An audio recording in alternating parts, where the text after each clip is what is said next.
All right. Hey, sometimes the biggest breakthrough in business doesn't come from doing more. It comes from hitting a full reset on your habits, your health, your standards. That's exactly what today's conversation is about with my man, Joel Staley. Welcome to the show. How are you? I'm doing fantastic. Thanks for having me, John. Awesome, awesome. Well, I love the setup, man. It's we were talking off camera. Got a cool vision of someone jumping, right, taking that risk. You got the plaques of the things and the accolades that you've been able to do, and that's not a show off. That's really a representation of how many people you've helped, go through your system and your process, and obviously your own journey. So, we love to start at the GO4CEO podcast with Joel Staley, right? Did you come from corporate? Were you entrepreneur always? What was the background? What made you think and start this business that you have? So give us a little bit of that and take it away. Sure, yeah, I was in corporate. I did 5 years on Navy submarines and then came back home to Omaha, Nebraska. And I Mm. worked in a warehouse for maybe a month, and I realized that's hauling refrigerators on my back was not what I wanted to do with my life. And I got an opportunity to work in sales at a freight brokerage. And so that's what I did for a few years. But I had also always wanted to do like fitness competitions because when I was on a submarine, I had like a childhood buddy, but also a childhood rival. We were just very competitive. And I saw he was doing men's physique shows. So I was, under the ocean and just seeing like getting the snail mail of this guy's back in Omaha looking ripped and everyone's cheering for him. And I was like, man, I could do that if I wasn't on this dang submarine. So it was always a passion of mine to come home and then prove it to myself that I really could. So I came back to Omaha in about 2012 and I signed up for my first men's physique show and did really well, but I didn't win the thing. So I did it year after year until ultimately 5 years in, I did end up winning. But the reoccurring theme was I would diet down for about 12 weeks. I would cut out all my favorite foods and eat a very restrictive one-page meal plan that was very typical: egg whites, oatmeal, chicken breast, broccoli, sweet potatoes, tilapia, all that kind of bodybuilder stuff. And then as soon as my show was over, I would totally binge out on all the burritos, nachos, cinnamon rolls, everything that I had cut out for the previous 3 months. And I would gain all that body fat back in a matter of like a week and a half that took me 12 weeks to lose. And so it just kept happening over and over and over again until ultimately on year number 5, I decided that I was going to take a different approach because my buddy had a bachelor party in Arizona 2 weeks before my show. And I wasn't going to miss this bachelor party. Like all the who's who were going to be there. And it was going to be a legendary time. And I also didn't want to be that guy that was eating chicken and rice out of a Tupperware when everyone else was eating pizza and drinking beers and having the time of their life. So I had just started dabbling with fasting a little bit more. So I Mm. said to myself, all right, I'm going to just go to this bachelor party. And when I come back, I'm going to do some aggressive fasting. And then hopefully I'm lean enough for the show. If not, then I'll just go embarrass myself. But I went, had an awesome time in Arizona with my friends. You'd never know that I was like 2 weeks out from some sort of bodybuilding show. We were just, drinking, eating pizza, eating donuts, living our best life. And then I came back. I started doing some longer fasts, so like a 48-hour fast, a 72-hour fast. And I was very surprised because I thought I was going to lose all my muscle. I'd been told I needed protein every couple hours or I was going to waste away. I was told my metabolism was going to crash and I'd go into starvation mode. But it was very odd. My energy went up. I didn't lose any muscle. I dropped body fat like crazy. And because Hmm. I was fasting so aggressively, I didn't have to be so meticulous with like the white fish and like the boring food. I was still able to eat the foods I actually liked. What was crazy about that whole thing, John, was that ended up being the competition that I won, not only my class, but I won the entire show. And then I also never had that. weight rebound that I had had after being, so restrictive with my diet for so long. And that was the most annoying part, is because I would get in like single digit body fat shape, and you'd see pictures of me on Facebook looking like tan and ripped, from this show. And then 2 weeks later, I'd be invited to a buddy's pool party, and I wouldn't want to go because I had gained back a bunch of belly fat. I just, Mm. in my head, I was thinking people would be like, man, I thought I just saw this guy on Facebook and he was ripped, and now he's got like this beer belly, this like pudge around his midsection. And it ended up being like fasting, like some longer, strategic, longer fasts mixed with some intermittent fasting was the thing that helped me get lean and stay lean without having that blowback. And over the last about 10 years, I've been helping similar people, guys with a business or a demanding career with a wife and kids at home who can't necessarily commit to cutting out all their favorite foods or meticulously counting calories and macros and weighing everything. Just work in a strategic fasting regimen and some workouts so they can lose the body fat. Like you said in the intro, optimize their energy, their confidence, and their focus during the workday. And just put them in a really good position to either scale their business, or if they're a commission only sales rep type deal, increase their revenue. I love what you're talking about because ultimately, there's 5 F's that I work around. And it's been something that when I wrote my book, I, developed, but also stole from others, right? For me, it's faith, family, fitness, finance, and fun. And fitness is such a key aspect to being efficient, to being effective, to be able to take action. It's always interesting when you see someone that maybe they have some issues, with their body, their health, and it complicates their weight gains and those type of things. But what you saw is a pattern. And in life, we all find patterns if we're open-minded to it and we're seeking it, and you found it for yourself. So really cool that you put that pattern to work now and understand, what you've been able to do. So what was the transition then? You were obviously came out from the Navy. Thank you for your service, and started building this other area of your life where you're in the physique world and stuff like that. Was the business then coaching in that at that point? What was kind of the transition of where you started to build a business out of what you were experiencing? Yeah, so in December of 2016, I started my LLC, and that was essentially the idea was just to do some fitness coaching on the side, write meal plans for people, update workouts for people, hold people accountable, check in on them, answer their questions when they had them. And I didn't really know what I was doing at all, as I'm sure a lot of us can attest to when we just start something new. And I had maybe like 10 or 15 clients paying me like $100 a month. I wasn't making any money. And then me and my wife ended up having our first daughter, Kennedy, and it was her first day of daycare. Right after I dropped her off, I was driving back to my corporate gig, and it just sort of hit me that I don't have any side time for this side hustle anymore, because it used to be I could just get off work and then, I was like a bachelor essentially. I mean, I had a wife, but I still had all the free time in the world. Now we have this newborn at home, so as soon as I'm done with work, it's pick up Kennedy and resume changing diapers and feeding and rocking.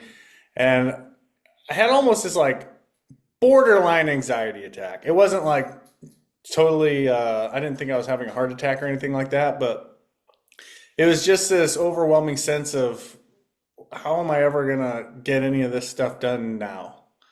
And so I made a deal with myself. It was Wednesday, and I called into work for the rest of the week. I said I need Wednesday, Thursday, Friday off just to sort some things out because we just had a kid. And my thing was, I wanted to see, A, did I even like working from home? Because if I quit my job, I was going to be working from home. I wanted to find out, could I get any clients if I, my back against the wall, if I gave myself these 3 days plus the weekend, could I find a client or not?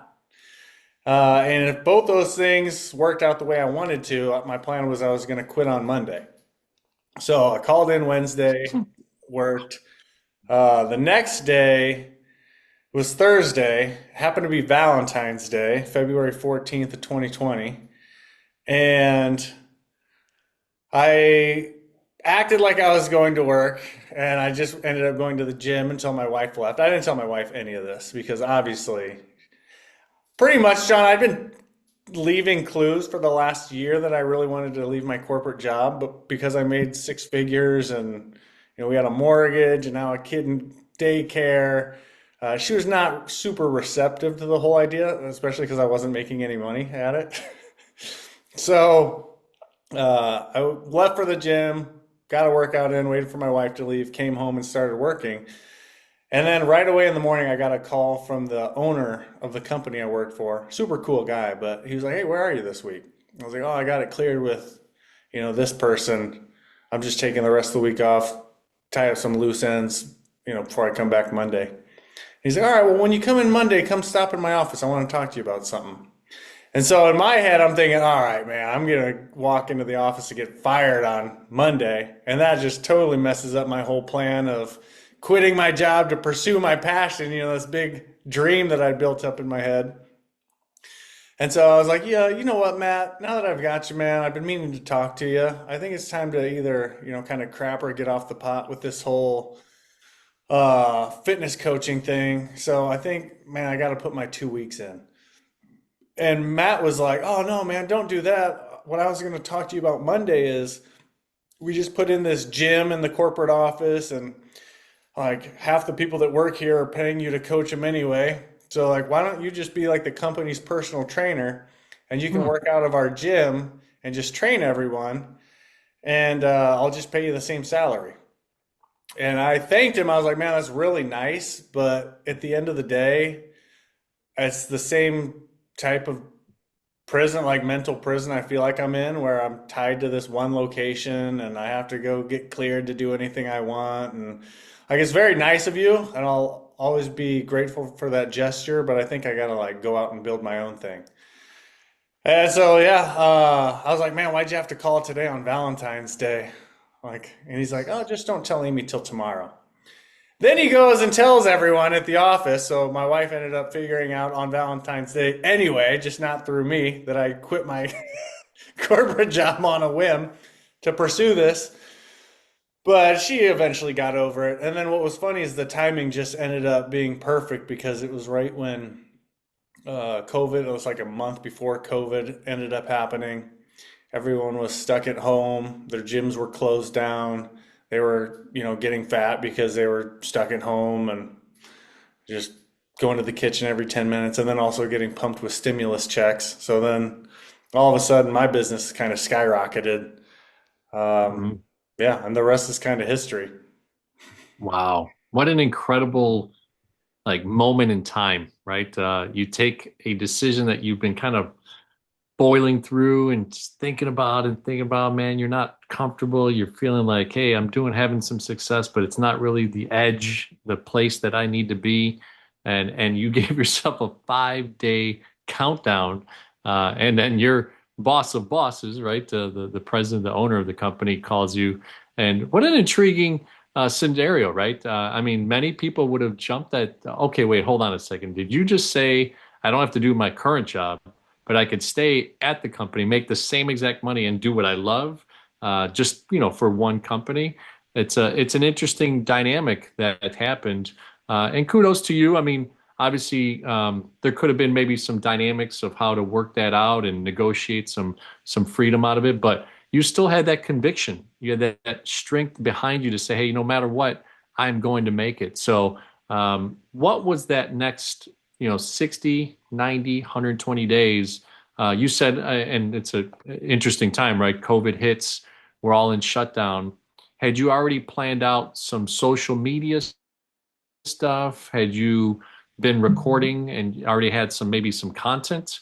Because obviously you had some clients that you were kind of dabbling with almost on a freelance scenario. But how did you then concentrate, lock in, and start to use the timing of COVID and everything to build more business for yourself?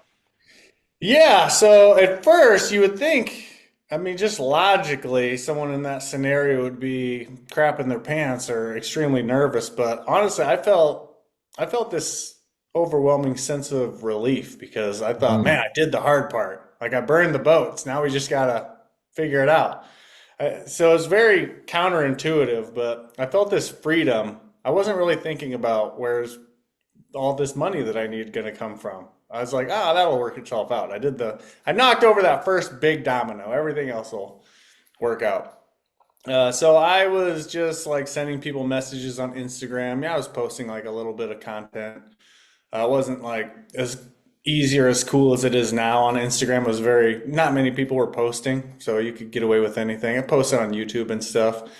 But the big thing was about 3 weeks after quitting that job, uh, I got on the phone with a business coach that specifically worked with online fitness coaches. Mm. And I didn't know it was a sales call at the time. I was very green in the industry, but he's like, hey, man, I was on your website. I saw some things that you could tighten up if you want to jump on a call.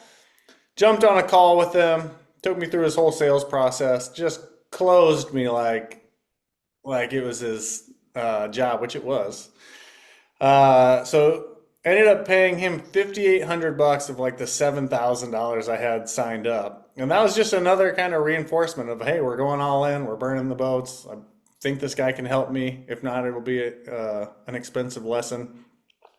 But it was one of the best things I could have done at the time because I figured out like how to price my offer, how to really dial in the niche that I wanted to serve, how I wanted to, a marketing strategy, sales process, kind of all that stuff. And it ended up being a really, really good investment. Kind of showing me the ropes of everything. But after that, it was just a series of, I went around my circle of influence. I had a Facebook group at the time called Dads Who Lift. So I went through like the members in there and just Mm. started making offers. And then I started running paid ads, which is ultimately how I got those awards behind me here. Neat, neat. So, one thing that I do want to come up, and this is my commercial hat. I'm a commercial banker by trade, and it's interesting. You start this business really kind of on this impulse, right? That you had. You gave yourself a deadline of 5 days. It gets accelerated based on that call on Valentine's Day and your boss. So, from a framework of, hey, you still have because a lot of people are worried, right? They're losing a six figure, it could be under six figure, it could be a multi six figure job. They're trying to figure out, all right, well, how do I replace that income? And a lot of times, side hustles become the hustle. But in your case, you burn the bridges. So, was there already some foundational things that maybe you haven't shared just yet, but did you have a certain amount of savings? Did you just say, hey, I've got enough capacity in my credit cards? Did you have a home equity line of credit? I'm always interested in kind of where's the initial capital coming from? Did you have some investors, family, friends around type of thing? What were some of the things that brought you to a point where, that paycheck stopped immediately? How do you convert that into paying for your bills and stuff initially? Yeah, no investors. I knew nothing about raising capital. To be honest, I still don't really. It's something I've, heard of, and I haven't really gone down too far down the rabbit hole on it. But essentially, it was an eat what you kill model with Mhm. very lean startup, which is why I had to start with the circle of influences. I don't have to pay Facebook or LinkedIn or YouTube any money to get my ads in front of people. I could just send them a message and they hopefully know who I am and that I'm getting people results. So I got my first handful of clients through that.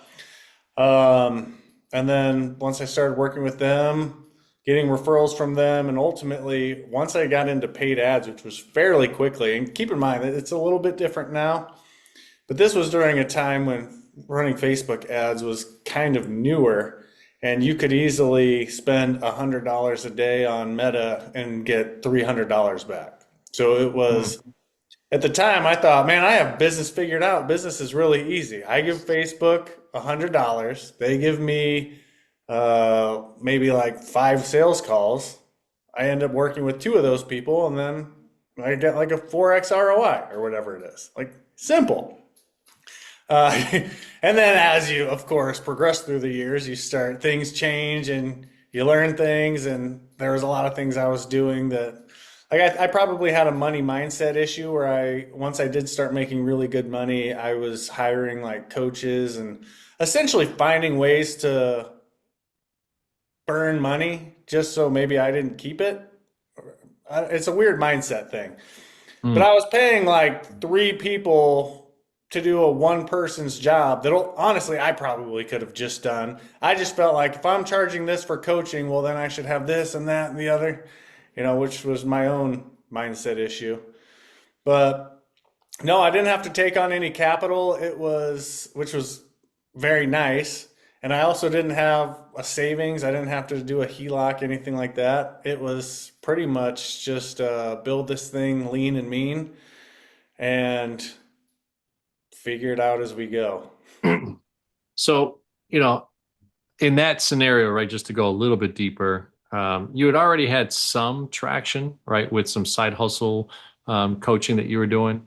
So when you started doing the, intentional going out to reach to your network, was there a certain amount that you kind of put on, or were you kind of guesstimating, hey, if I say 5,000 and they buy it, great. If not, yeah, I'll bring it down a little bit to 2,500 or to 1,000. What was some of the money models that you were using, or was it consistently the same? Did you find out that people were saying yes so fast that you increased the price, right? That type of thing. So, Well, it's one of those classic people will if you charge 97 bucks a month, people are like super trepidatious and they are kind of a headache and they're hard to sign up. And all of a sudden you're like, oh yeah, I charge 3K. Then that type of buyer is like, okay, yeah, let's do it. mhm. So I didn't know that at the time. So I went from doing like $97 a month, which if you think about it, it makes sense because I didn't know what I was doing really. I mean, to have enough clients to be able to feed my family, I would have had to have hundreds of clients. And then no one gets the time and attention or the custom approach that they need. So it is that classic you get what you pay for. But what was nice is as I joined this coach and I got to be around other fitness coaches and I saw some of them were charging 997 for like 3 months. Some were charging up to like 4,800 for 4 months. And I got to review like their sales calls and ultimately just see it's kind of like the Bannister 4 minute mile of seeing like, oh man, there's people charging 5 grand for fitness coaching and I'm charging $100. Once you see it's possible, you're like, man, I'm like a physique competitor. My clients get way above average results. Um, why can't I charge that amount of money? And so I went to like 997, which was 10xing essentially what I was charging, pretty much like 3 or 4xing. And then I went to like 1200 and then I really doubled down on sales and I went from 1200 to 2400 overnight. And Mm. my next two calls closed at 2400. So I was like, "Oh man, I've just been undervaluing myself this entire time." And so it's my price point's still around there. I'd like to think I could charge more, but honestly, I think I think around 3K for 12 weeks and losing 25 to 50 pounds of fat and getting into a really good routine, I think that's a fair price. That's what I like to do. Nice. Yeah. And is there a lifetime component to your program, meaning they stay on your program for maybe a lower amount? Initially, it's your one-on-one coaching, but then they stay on a system, or is it, have you repeated and rinsed kind of the whole 12 week model? So my entire goal is for someone to know exactly what they should be doing tailored to their own lifestyle within 90 days. So that first 90 days is like a really big momentum builder and kind of like we get everything figured out. However, like me, for example, I have a wife and three little girls. It's not necessarily the best environment for me to thrive on healthy competition, that's just my personality type. So for the guys that want to continue on with like the community, the group calls, the updated workouts, the accountability check-ins, all those things, we just do like $100 a month, cancel anytime. And that way, I mean, they know what to do, but just being in that environment and having someone checking in on them, making sure they're doing what they're supposed to do, it's kind of nice because guys will stick around for years. It's not like they're breaking the bank, hopefully, but it's also not stressing them out financially. It should be a no-brainer as long as you know we're getting you good results. Yeah, look, I mean, I'm a part of a gym called Lifetime Fitness, and over the years, I've seen it grow from, let's say, $80 to 120, 260. Now they're coming out with a new gym close to me here in Naperville, Illinois, and it's going to be 399 for one person, right? And obviously, as you have a family, and I've got three daughters myself, you pay a certain amount, but it's interesting. You get what you pay for. First of all, always in life, it is something of a lesson that Go4CEO community, you have to understand, it is a pay to play world. To work with Joel Staley and the likes of him, you have to pay to be able to be in that ecosystem and to be a part of that winning mindset and understanding how to change the paradigm that you've been living in so that you could change your fitness and the health habits. And, we started the podcast with a mindset of Go4CEO, right, with business owners and things like that. So what was the ideal avatar for you? I saw your website. You have men, women, all shapes and sizes, colors and creeds and all that type of stuff. So, but was there a certain type or avatar that you started to dial in over the next year or two of developing this business that now you kind of target? There's a gentleman I know that does, I don't know him personally, but I see him in a dark room. He's kind of a stacked dude, says, if you make 150,000 and you're a male and you hate how you look, that type of thing. Is that, did you develop an avatar after a while? Yeah, so initially it was dad's because I was in that thick of it. Again, we just had our newborn, and I realized, just like most people probably do with their gym schedule, like I had with my side hustle, oh man, that like after work gym session is gone. Me being able to eat just whatever I want for dinner now that I have a family is out the window. Because you can only eat separate meals from your family for so long before a certain sense of resentment builds up. Understandably, your wife works hard on dinner, and everyone's eating spaghetti, and you're like, oh, I'm gonna have chicken breast tonight. It's like, well, screw you, buddy. Like I worked hard on the spaghetti. It's not good enough for you. So there's just a lot of unique obstacles for fathers, which I was starting to understand.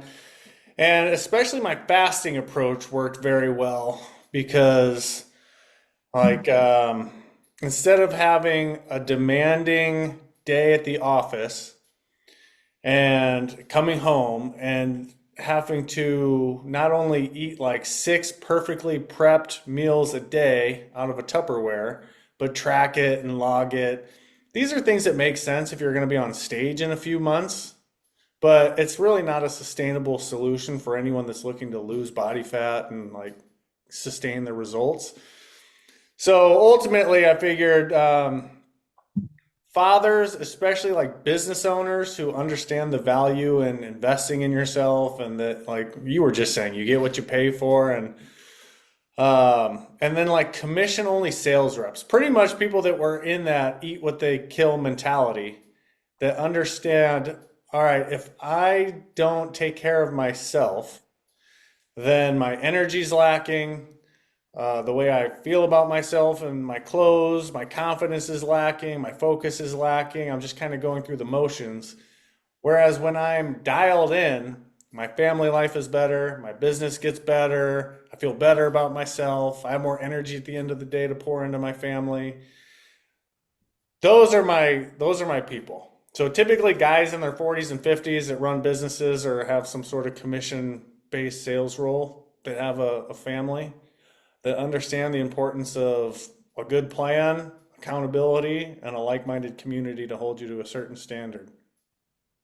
I love it, man. It's such a cool thing, right? When you start to develop a business and you find that target market, right? And you find the people that resonate with the messaging and the service or product that you are sharing. So initially, it's been, and I don't know for sure, but has it continued to be, this regimented, right, program and process that you put together, or has it evolved into maybe an ecosystem? Obviously you see the plaques, so you had a great marketing process to it. But is there a tool that you're using? Is there a system that you put them into a said community like you said, maybe for $100 a month. But what's the process of someone coming into the ecosystem of Joel Staley Fitness and being a part of what you're doing? Sure, yeah. So the community aspect is just the school app. I really like it Oh, because okay. it's got a leaderboard. You can tag we have our clients post their workouts up, which is just a check-in, meaning if like let's say you were doing our program and we had you on 3 gym days a week, it's nice because I can go to your profile and see if you've been to the gym 2 or 3 times. If you go dark on me, that's kind of my tripwire to reach out and see what's going on. So it's just very high accountability. That's what I like about school. But because this is a coaching program and not just like a cookie cutter, one size fits all, solution for everybody with very unique situations. We start off with an onboarding call, figure out what your challenges have been, get you set on an initial plan of attack, and then it's just an ongoing refinement from there. But being that I work with a very specific avatar and we've worked with over 2,000 clients at this point, typically have a pretty good indication of where to start things off at, and then we've got 12 weeks to really hammer it down. And Joel, obviously starting a business and going from an entrepreneur, which is the mindset that you had working for that gentleman in his company and being a six-figure guy already, going to your own business, now every hat is on you, the marketing, the operations, the sales, the financing, the paying your receivables, right? Or paying your payables and your receivables, those types of things. So at what point, or have you scaled to a point where now maybe you have VAs? What's the infrastructure that you formed around your business model? I've had VAs in the past. Yeah, that's a tricky one because things just are always evolving. At one point, I had a team of VAs. I had multiple sales guys taking calls. I had multiple coaches for all the clients, a mindset coach that comes in and does a weekly training. And I did get to the point that I was more like on the back burner where I would do like one group coaching call a week, but the coaches, the sales guys, the VAs, they kind of took care of everything else. And ultimately, a couple of years ago, I went back to more of a leaner model for multiple reasons. Number one, I was making a bunch of money. I don't know where any of this money is, by the way, because it all just went back into the team. So I could sit back and just look at numbers, which isn't what I'm passionate about. I got into coaching because I like working with guys shoulder to shoulder and helping them level up. So a couple of years ago, we leaned out quite a bit. So I take the sales calls, I do all the coaching, and that's been really not only fulfilling for me, but going back and talking to past clients. Not all of them, but a few of them voiced that they felt like they got the bait and switch where they were going to be working with Joel Staley, the guy they're seeing on the Facebook ads, and then they're working with like one of my coaches. So Mm. it's been really nice to not only fulfilling for me to get back in the coaching saddle, and is it obviously go for CEO, it's more profitable, but also I feel like the clients feel like they're getting more taken care of because they're working with the guy that made the promise, not one of my lackeys, for lack of better words. No, and that's understood. I mean, obviously, that's one of the hardest transition in business, right? I have a guy that did the blinds for my house, and it's called West Suburban Blinds, right? And he is the man. Like, I call him up, I text him, something happens to one of my blinds, he comes out to the house, whatever, goes in for service, all that stuff. But it's been a challenge for him to grow the business from a scalability standpoint because I think one of the traps that sometimes can be a trap, it can also be a fulfillment, like you just said, the passion that you have of being in the business, not necessarily always working on the business. You could actually form it from the top back down, right? So you could have people that work on the business and you're still the focal point. It does take away a little bit of the sellability of your business, right? Because it's owner focused. But ultimately, if the fulfillment's there, what a cool thing. And my blinds guy, he's struggled more with like the way he services, the way he is passionate about blinds of house. It's hard for him to translate that to other people. And, he gets worried that he may not have someone that operates at even 75% of what he does. So it's an interesting concept. So has there been any struggles with that, even though you went from in the business to on the business to then back in the business? Has there been any struggles within that pathway that you feel have constrained, or have you been pretty satisfied with where you're at? Oh, a million struggles. That's what I was saying earlier. Back in 2020, I thought I had business figured out, and then it's just like one lesson after another that was just, I interpret it as the universe's way of, I feel like everything's a gift in retrospect, at least. It doesn't always seem like that in the present time, but something really bad will happen, and then it ends up being a very valuable lesson that you don't do that again or you go about it a different way. So right now, I mean, I've been trying to redial in my marketing for probably 3 years now. And it is just, again, Facebook, it used to be a lot less crowded in the space for one.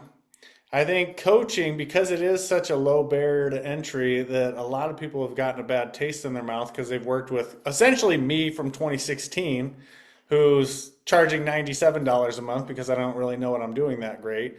But people know they can charge 3 to 5 grand now, so they're still getting a really crappy service, even though they paid some high school kid like 5 grand. And so like, oh yeah, I tried coaching, it was really dumb. Um, so really getting crystal clear on my marketing. I still run Facebook meta ads, and they're profitable, just not like they were. I've done like YouTube ads, LinkedIn ads. I've tried just about anything and everything as far as marketing goes, and I mean that for the last 3 years. And everything works just enough to keep doing it, but I haven't found that grand slam like I used to have, so I'm gonna keep looking for it. But it's just constantly a learning process. But honestly, I mean, that's what I like about it. When I got into business, I didn't even know what the term marketing meant. You could have asked me, I didn't know if there was a difference between sales and marketing. And this is like when I quit my job to do this thing. So, what is nice about going through any sort of challenges as you run your business is I am a very naturally curious type of person. I like to learn new stuff. Um, and I probably wouldn't learn new stuff unless the universe forced my hand. But yeah, I kind of like it. Every day is a little bit different. When you do get a win, it feels freaking awesome. When you're going through it, you know that the win's ultimately coming as long as you don't give up. So I don't know. I'm far from having everything figured out, but I've made some incredible relationships. I've had some lifelong memories with a lot of these clients. So that's another thing. We have the option to meet up twice a year, take things offline. We'll go to like Las Vegas or Nashville or Colorado or Austin, Miami, and we just rent an Airbnb and have like a little guys' weekend and just take things off Zoom and make some memories in person. And there's no amount of money I would trade those memories for. It's interesting. Recently, over the last 3, 4 months, I met a private equity guy that's been doing a pretty massive roll up, and that company that he has on the roll up side is doing about 500 million a year. And he's decided, and he picked out certain people that he knew. I happened to be in kind of the sphere of people that he knew. He picked us out, and he said, "Hey, let's get together." Almost like a networking group, but not official, right? No real labels to it. And one of the aspects is that a recent trip, I didn't get a chance to go to this one, but they went to Puerto Rico because that group of people that are pretty successful have access to things, right? So the people that you've put together, right, and especially business owners, people that you've changed their lives, may have a house in Cabo, may have a membership at Pebble Beach or whatever. And it's interesting. He kind of helped me think, oh, wow, this is another way that a peer group or networking group, whatever you want to call it, can then spend some real time offline, building real relationships and doing experiences that helps us. So it sounds like you've also transformed within your business model some ways that people experience you and stay on with you, right? Because then they're like, so I'm assuming the first 12-week price model has kind of, refined and refined and you've got it dialed in. But then the lifetime value of that client, is it on the monthly or is it on these trips or how does that work for you?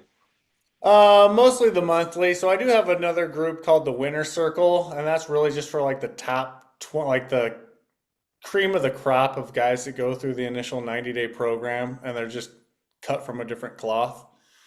So that is kind of my personal accountability because I have to compete with these guys month after month, year after year, and some of these guys have been with me for 3 or 4 years now. So that's still only a couple $100 a month, but just doing hard things with a group full of other guys with businesses and kids and every reason in the world just to be drinking beer on the couch and watching Netflix, but still, they want to get up and get after it because they know that it just makes them feel better about themselves.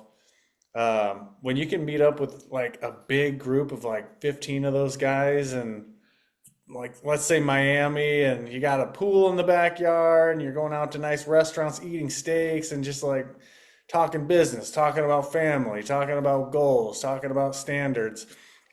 I think that is the missing component for most men that have families and don't have that sense of camaraderie that they used to have back when they played collegiate sports or were in the military, because that tends to be the reoccurring theme. The guys I talked to, they were in the best shape of their life when they were on a sports team or in the military or were otherwise surrounded by other high performing guys. And then they get married, they start having kids, they're surrounded by average at best employees or coworkers, and then slowly but surely their own standards kind of slip because we are the sum of our environment. And just intentionally surrounding yourself with other guys that are at least going for it. If not there, they're at least going for it. I think that is the secret to success that a lot of guys tend to ignore. I've got an inner smile right now because that's the intention of Go4CEO, right? We're working on some boardroom things, some peer group stuff that we're launching over the next few months, and it's interesting. I love it, and again, this PE guy kind of opened my eyes to like, oh wow, okay, you can put a group of guys together that do a special trip, and man, that becomes that lifetime because I'm a D1 soccer player myself, and I think athletes and military have this special understanding of that work ethic, the mindset, the things that you have to do to really become successful. And like you said, it could be sometimes almost a slow deterioration because the environment that you put yourself in. But if you plug yourself back in, that's why a lot of these guys and groups and tools are working because people understand that actually there is a real effect to the way that is coming back. So, all right, look, you've talked about the business that you said, hey, gave yourself 5 days, you launched it, you tried and tribulations and things are growing. At Go4CEO, we like to know about operations, scaling, modeling, all these types of things. So at this point, over the next 18 months, if you could forecast some things, where are you seeing Joel Staley Fitness and some of the brands that you've been able to build go? Great question. So, twofold. On the individual level, I am reevaluating my marketing agency. Essentially, my lead cost is too high, and I just don't have the opportunities that I would need to have to get where I want to go. So, as soon as I have a meeting with someone on Friday who he gets his clients pretty good results. He only works with fitness coaches, whereas the people I'm working with right now, they don't really have a niche. So that in and of itself kind of makes me wonder. Like, I don't know if have the same Facebook campaign as a chiropractor or as a roofer, right? Like, it's different. Mhm. So I'm hoping to work with maybe potentially someone that can get my lead cost down, my opportunity up, and then just scale from there. From there, I would bring on probably setters and closers before I outsourced any of the coaching, again, because I like the coaching.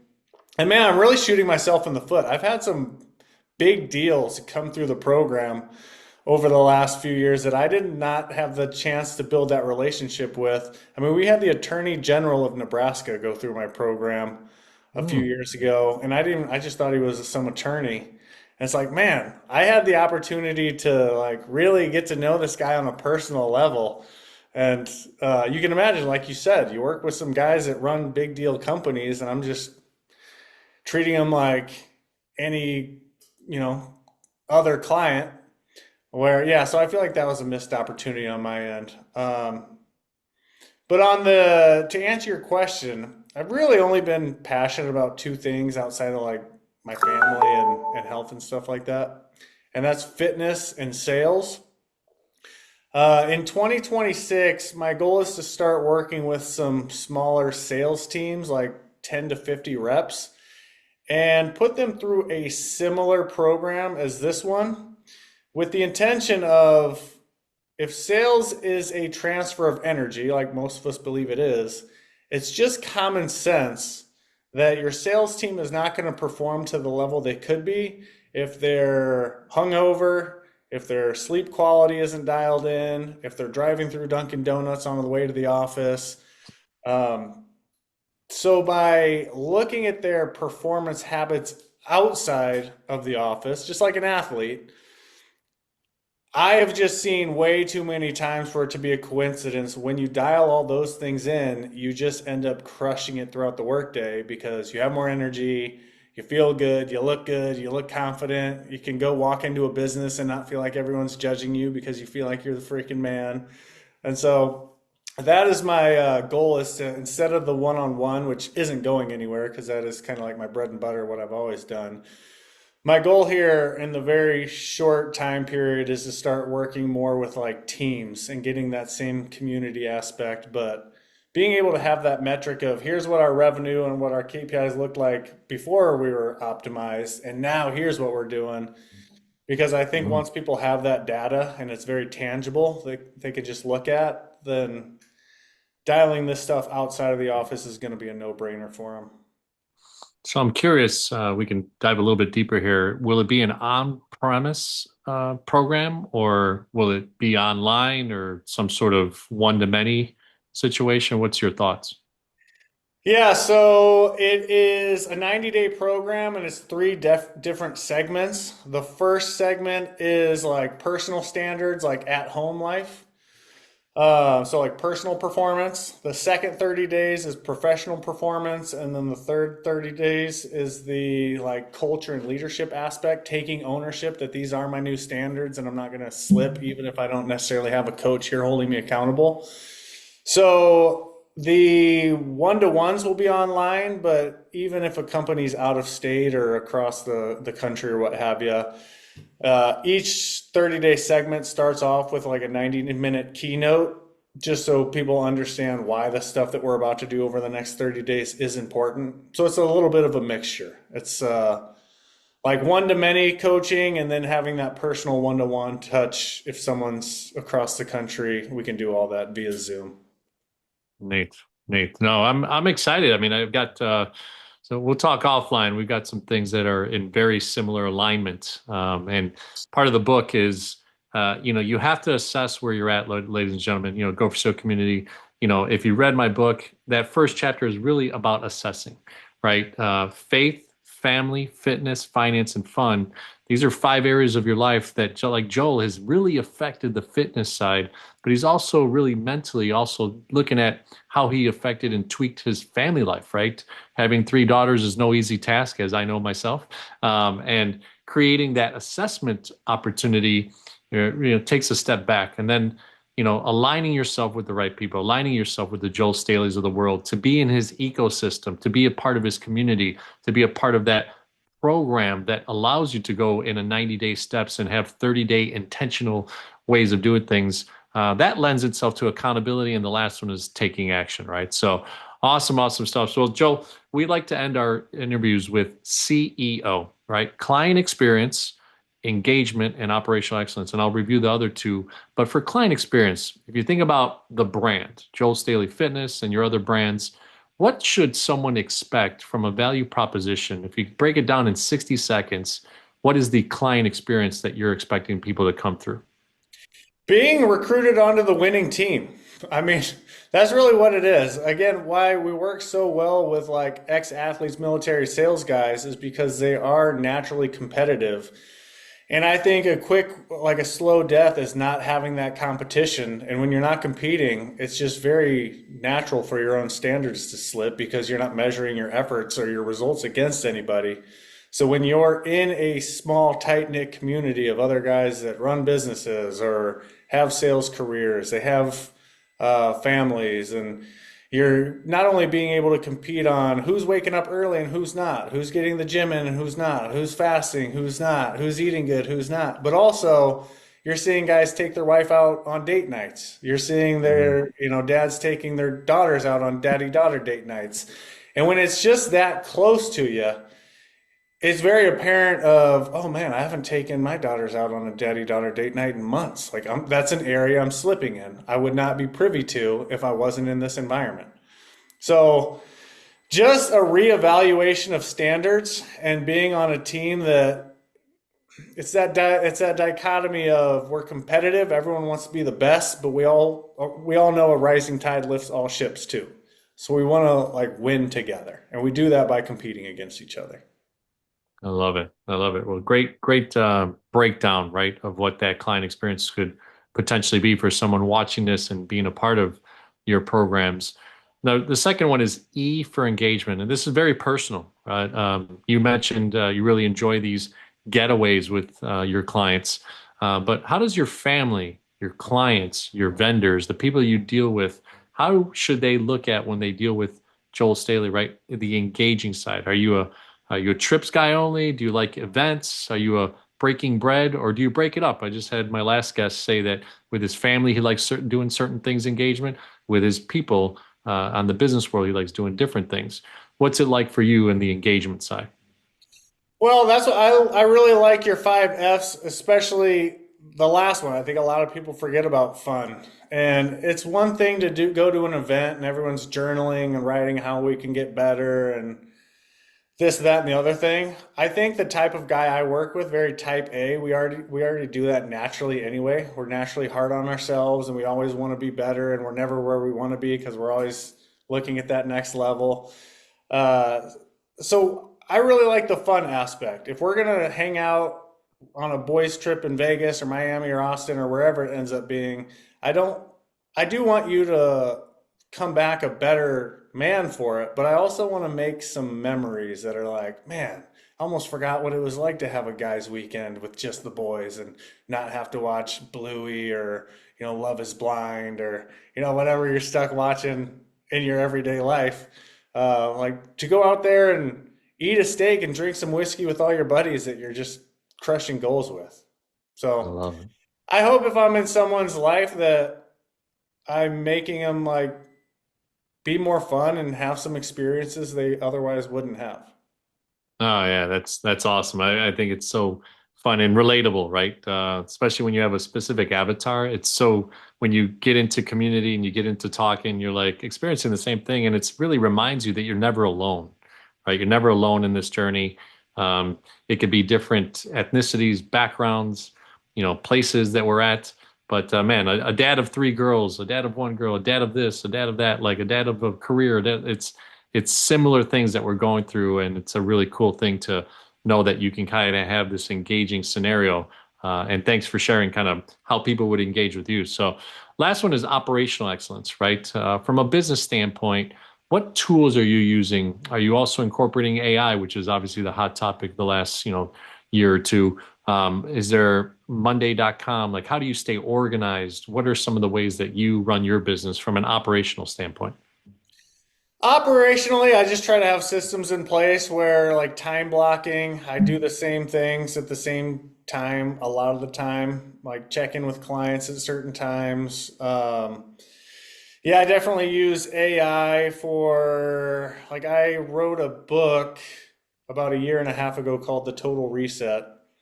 And it Mm. goes over a lot of these principles. And I won't say AI wrote the whole thing, but I noticed that my paragraphs were a lot less articulate than after I ran it through AI. And I'm like, hey, that's what I was trying to say. You just said it better.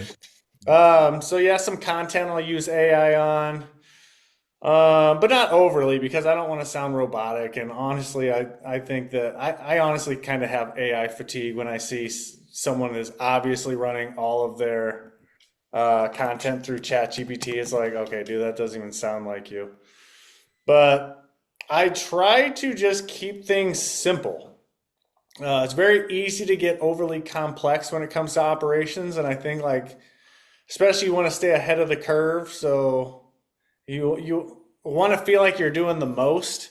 When I found that can often, it's kind of like what I was saying about the diet, where someone that is eating six perfectly portioned meals a day constantly. They feel like they're doing the most when honestly there can be a much simpler way that's going to be less of a headache, meaning you're going to have a better chance of actually executing on it consistently.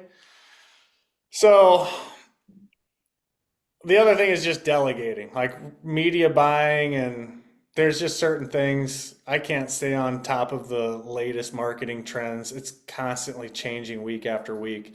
So knowing like where's my area I'm good at and what should I delegate, those are pretty, as far as operations go, those are the big things. Keep it simple and delegate the things that I am better off delegating. I love it. I love it. Well, I love that you've identified that specific avatar. I love that you've gone through the journey, right? Burned the bridges, taken some chances in life, right? Which keep life spicy in a way. And God bless you, man. After that first kid and that motivation and seeing the drop off and opportunity that you had there, you've had two more kids, which is awesome. And in my opinion, on my faith side of things, I always talk about I think good people should have multiple kids. I think many of us, unfortunately, the culture has, deteriorated the family aspect, and we're trying to rebuild it. Right, the military, the coaches, the people in sports, the backgrounds. We're all coming together again and having two, three, four, five kids, and I think that'll be something that transforms over the next 20, 30, 40, 50 years to see the effect of good people having the multiple kids in that scenario. I did start late. I started my late 30s into my 40s, but it's been a great journey. So tell people how to get a hold of you, Joel. What's the best way to interact with your ecosystem, jump onto one of your programs, or just, reach out to you? Sure, you can go to totalresetcoaching.com. It's the best way to learn a little bit about what I do and who I work with. Like I said, I do all my own calls, so you and I can jump on a call, see if it's a fit for both of us. If you're just looking to connect, get into the ecosystem, but you're not really looking to sign up for any sort of coaching, Instagram's probably the best place. Just Joel Staley Fitness.